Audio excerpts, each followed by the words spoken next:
Halo semuanya, selamat datang di Bioscience Weekly Challenge week kedua. Jadi di sini kita bakal lanjutin untuk ngebahas soal nomor 2 ya, dari soal OSNK tahun 2025. Oke, jadi di sini eh, ini berkaitan dengan biofilm ya, teman-teman. Wait, di sini dimention bakteri Pseudomonas dikenal sebagai bakteri yang oportunistik gitu ya, yang mampu membentuk biofilm. Yang biofilm ini dapat meningkatkan resistensi bakteri terhadap antibiotik dan sistem imun inang. Gambar berikut adalah tahap pembentukan biofilm oleh Pseudomonas aeruginosa. Dan ini adalah kurang lebih teman-teman proses eh, terjadi pembentukannya si biofilm ini gitu.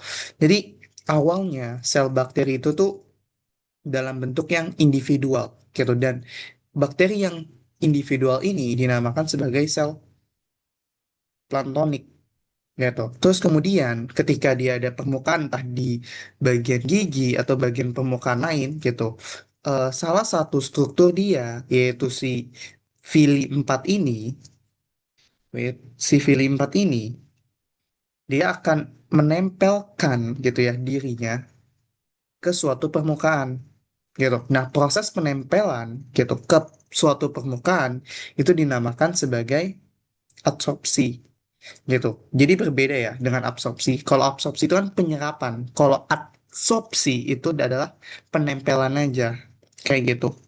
Dan di proses awal ini itu bisa dibilang prosesnya masih kayak siklus gitu teman-teman. Jadi dia bisa nempel terus lepas lagi, nempel lepas lagi, nempel lepas lagi gitu. Makanya dia bisa bilang di sini, oh ini nempel terus dia lepas lagi, nempel lepas lagi gitu. Sampai akhirnya setelah beberapa kali siklus gitu, akhirnya dia bisa ngebentuk segregasi gitu. Attachment lah satu sama lain gitu. Segregasi ini lama-lama membesar, membesar, membesar gitu. Jadi dari awalnya yang sifatnya itu reversible gitu, lama-lama menjadi irreversible gitu, atau nggak mungkin lagi dibalikan ke kondisi awal gitu, udah pasti ngebentuk itu gitu. Jadi dia bakalan berkembang terus gitu, ngebentuk adhesi yang kuat satu sama lain gitu ya, kohesi yang kuat satu sama lain gitu ya. Terus ngebentuk koloni, makrokoloni gitu, sehingga akhirnya nanti ngebentuk biofilm gitu, yaitu perkumpulan si bakteri-bakteri itu yang menempel pada permukaan dan bisa dibilang dia permanen gitu. Kenapa permanen? Karena struktur dari bakteri itu ada yang kita kenal sebagai namanya EPS, yaitu extracellular polymeric substance gitu. Nah, dia tersusun dari apa sih? Jadi dia tuh bisa bisa dibilang tersusun atas empat makromolekul yang kita tahu, yaitu DNA, polisakarida gitu ya, gula, lipid, dan juga protein gitu. Nah, terus siapa yang produksi ini? Jadi yang memproduksi ini itu adalah bakterinya itu sendiri. Jadi bukan dari ECM, bukan dari extracellular matrix, tapi dari bakterinya itu sendiri. Gitu, teman-teman.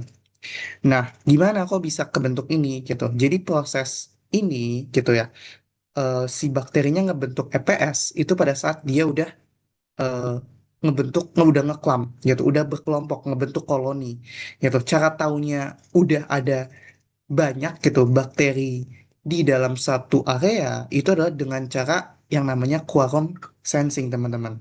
Gitu, yang dimention di pernyataan D, quorum sensing gitu. Itu jadi kayak bentuk komunikasi bakteri untuk mengetahui densitas atau total bakteri di satu area itu udah berapa gitu. Maka ketika udah banyak gitu, akhirnya mereka mengkomunikasikan untuk apa? Ngebentuk EPS. Akhirnya apa, dari EPS ini terbentuklah biofilm gitu. Jadi itulah poin utama yang ingin dibahas di sini gitu, terkait dengan pembentukan biofilm gitu. Jadi kita bahas ya setiap pernyataannya. Yang A, mutasi pada gen yang mengkode pili tipe 4 itu dapat menghambat tahap awal pembentukan biofilm. Nah, ini jelas benar ya teman-teman. Karena yang seperti yang aku sempat mention tadi, pilih tipe 4 itu tujuannya buat absorpsi, buat penempelan ke permukaan. Kalau dia nggak bisa nempel, maka biofilm nggak mungkin terbentuk. Dan itu bagian dari tahap awal pembentukan biofilm. Makanya yang A itu betul. Yang B, EPS yang diproduksi dalam biofilm berperan sebagai penghalang fisik terhadap antibodi. Itu juga betul ya teman-teman. Jadi alasan utama dia ngebentuk biofilm ya buat resistensi terhadap antibodi gitu. Jadi nanti itu ini kan dia ada di permukaan ya. Nanti tuh di bagian atas-atasnya inilah posisi si EPS-EPS itu gitu. Jadi dia tuh penghalang fisik gitu supaya si sel-sel bakterinya itu nggak berkontakan langsung dengan antibodi ataupun ekstraseluler matriksnya gitu. Nah, yang C, sel-sel di lapisan terdalam biofilm memiliki tingkat metabolisme yang lebih tinggi dibandingkan sel plantonik. Jawabannya salah, teman-teman.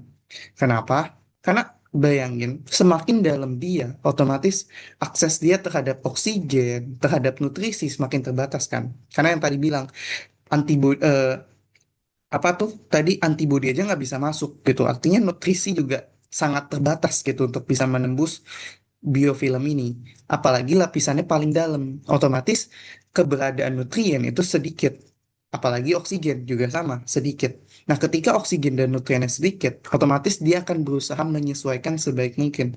Dengan cara apa? Menurunkan level metabolismenya, gitu. Jadi malah sel-sel di lapisan terdalam biofilm bakalan punya metabolisme yang jauh lebih rendah dibandingkan sel-sel manapun, apalagi sel yang individual itu sel plantonik gitu. Dan yang D, penghambatan quorum sensing dapat mengurangi pembentukan biofilm. Yang tadi, kalau misalkan nggak ada komunikasi gitu, apakah filmnya bakal berkurang? Ya jelas betul.